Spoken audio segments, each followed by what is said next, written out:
Loadme. Yuk va transport bir joyda. Ilovani ochishingiz bilan ekranda bildirishnomalarga ruxsat berish oynasi chiqadi. Biz keyinchalik sizga muhim xabarlarni yuborishimiz uchun ruxsat berish tugmasini bosamiz. Keyin pastdagi profil bo'limiga o'tamiz. Ilovani barcha imkoniyatlaridan to'liq foydalanish uchun tizimga kirish kerak. Ha, kiraman tugmasini bosamiz va ro'yxatdan o'tish interfeysi ochiladi. Tizimga SMS kod orqali yoki o'zbek raqamingiz bo'lmasa, xorijiy raqamlar uchun Telegram orqali osongina kirishingiz mumkin. Telefon raqamingizni kiritib, kodni olish tugmasini bosamiz. Telefonimizga kelgan kodni kataloglarga joylaymiz. Endi esa foydalanuvchi turini tanlaymiz. Haydovchini belgilang. Ishlash shakliga o'tib, agar o'zingiz ishlasangiz, jismoniy shaxsni tanlaysiz. Tashkilotingiz bo'lsa, yuridik shaxsni tanlaysiz. Jismoniy shaxs bo'lsangiz, ism va familiyangizni, agar yuridik shaxs bo'lsangiz, tashkilot nomini kiritasiz. Agar shu bosqichda muammoga duch kelgan bo'lsangiz, tepa burchakdagi tugma orqali biz bilan bog'lanishingiz mumkin. Siz muvaffaqiyatli ro'yxatdan o'tdingiz. Keling, Loadme ilovasida qanday ishlashni tezda ko'rib chiqamiz. Boshladik. Ilovaning pastki qismida 5 ta asosiy bo'lim bor. Asosiy, garaj, magnit, xabarlar va profil. Tezda yuk topish uchun asosiy bo'limiga o'ting. Yuklar tugmasini tanlang.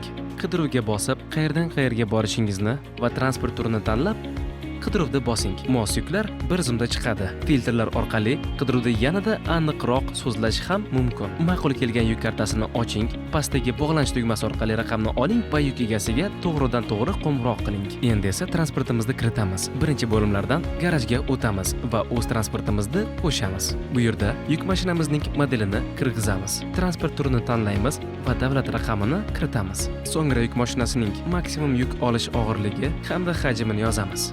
Xohlasangiz, yuk mashinangiz rasmini ham to'g'ridan to'g'ri kameraga olib yoki galereyadan yuklashingiz mumkin.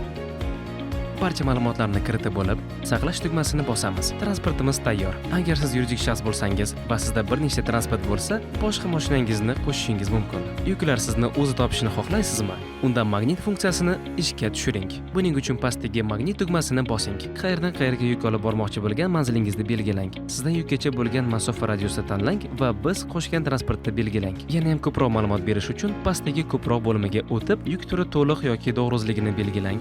E'lon ko'rsatish muddati, o'zingizga ma'qul narx, og'irlik va izohlarni yozib o'ting. Oxirida joylash tugmasini bosing. Bo'ldi, sizga magnit yaratildi. Endi kiritgan ma'lumotlaringizga mos biron bir yuk topilsa, ilova sizga darhol xabar yuboradi. Garajga o'tib, yo'nalishlarim bo'limiga kirsangiz, o'zingiz yoqqan magnit ko'rinib turadi. Bu yerda uni istagancha o'chirib, qayta yoqib qo'yishingiz yoki ustiga bosib ma'lumotlarni o'zgartirishingiz mumkin. Xabarlar bo'limiga o'tsangiz, magnit sizga topib bergan mos yuklar ro'yxati xabar bo'lib kelib tushadi. O'zingizga eng ma'qulini tanlang. Raqam orqali to'g'ridan to'g'ri yuk egasi bilan bog'laning va barakali reysga yo'l oling. Oxirgi bo'lim profil. Bu yerda sizning shaxsiy ma'lumotlaringiz va kimligingiz yoziladi. Qo'llanmalar bo'limida ilovani qanday to'g'ri ishlatishni mukammal o'rganishingiz mumkin. Bog'lanish bo'limida o'zingizni qiziqtirgan savollaringizni berishingiz mumkin. Adminlarimiz sizga javob berishadi. Saqlanganlarda o'zingizga yoqqan va saqlab qo'ygan yuklaringizni kuzatib borasiz. Shuningdek, bu yerda qulaylik uchun valyutani, ilova tilini va ekran rejimini to'q yoki yorug' o'zgartirish imkoniyati bor. Loadme bilan ishingizni osonlashtiring.